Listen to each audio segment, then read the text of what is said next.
What is good? Welcome back to the channel. So, a new topic today. And honestly, many of you guys probably won't care about this. But this is very important to a lot of my fans, especially the Sterlo 139 fans. And yeah, I will be discussing how I constructed my music playlist. So, full disclosure,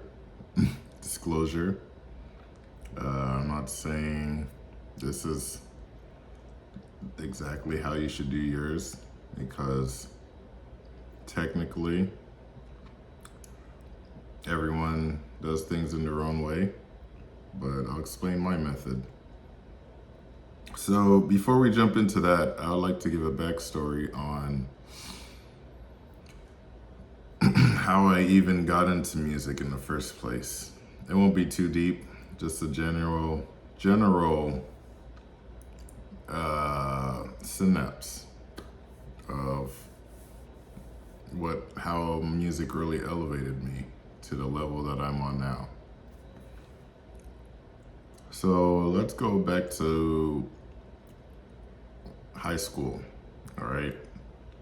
High school, I'm listening to a lot of EDM, dubstep, electronic music, but it's not really in a certain order. It's just kind of it's just there. It's in my playlist, you know what I mean?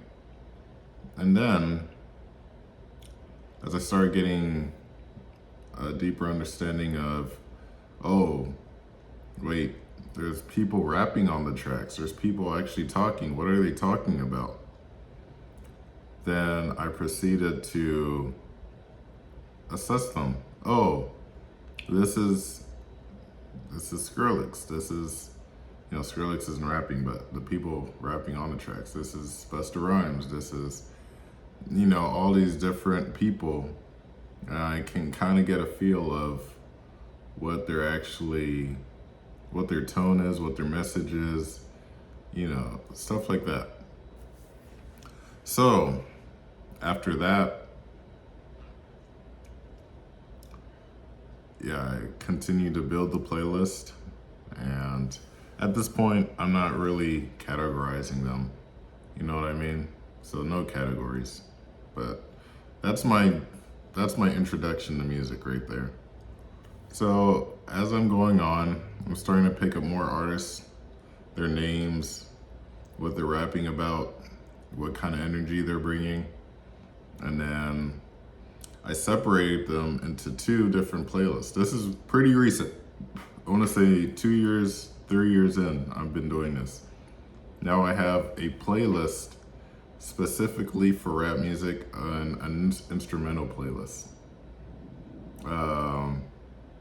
The instrumental playlist isn't strictly instrumental, it's just more around EDM, electronic, dubstep, stuff like that, rave music. So I kind of know what I'm getting myself into. So it's not a high, low roller coaster.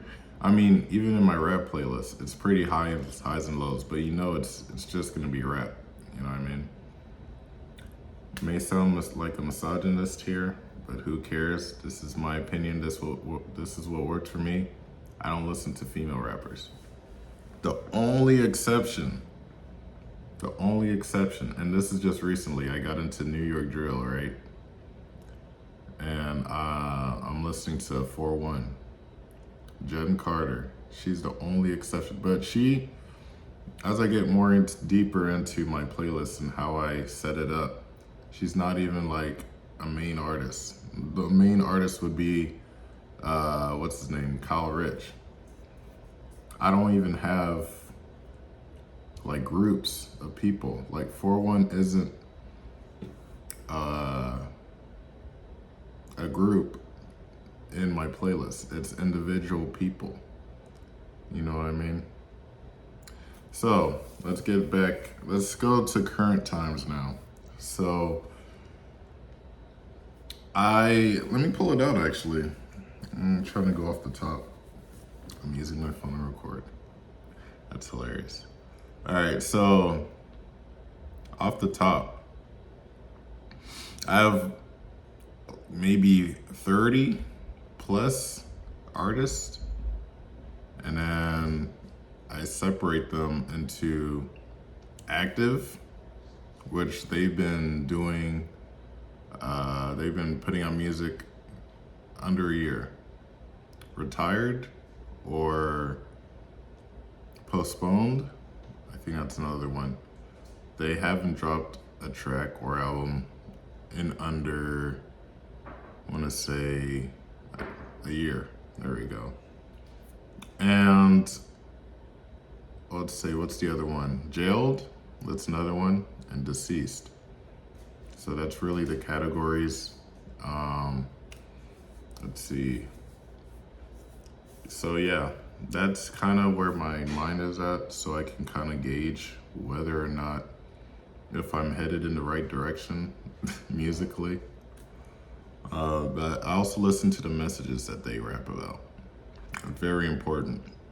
I can't get into Afro beats because, I mean, it sounds good, the vibe is there, but what are they talking about?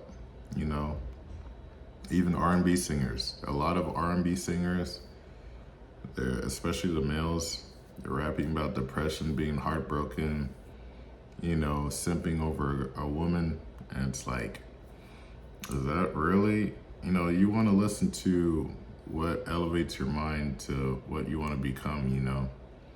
So yeah,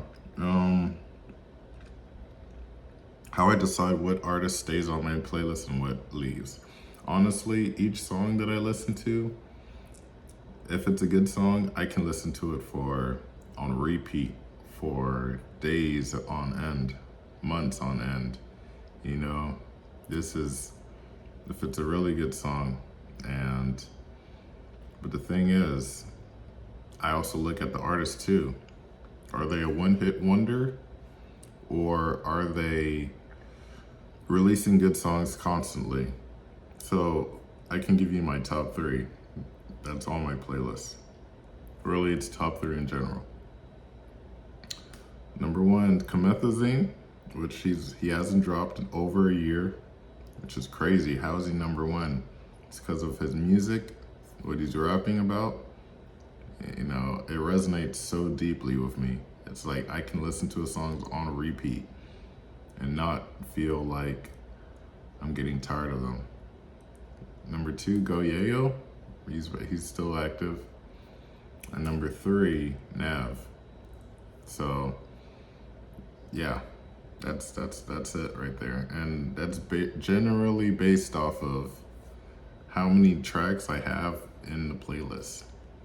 I could give you the exact numbers, but you'll have to ask me. I can tell you. It's always changing, you know what I mean? All right, so there's that. And then as far as the other artists, I only have one rule when it comes to them sticking on my playlist, and that is they need to have 2 tracks or more. And let's say the artist only has 2 tracks and I get tired of one of them, or that one song doesn't resonate with me anymore. That other song that I still fuck with, that has to go too, because like, really, you're an artist and you only have one song that I'm really still interested in listening to? That's a one-hit wonder in my opinion. You know what I mean? Like, for me personally, I don't want to ever become that guy where I drop one track, it blows up, and I can't hit that same level of quality or resonance with anyone ever again. So there you have it. Hope you enjoyed the video. If you have any questions, leave it down in the comments. And peace.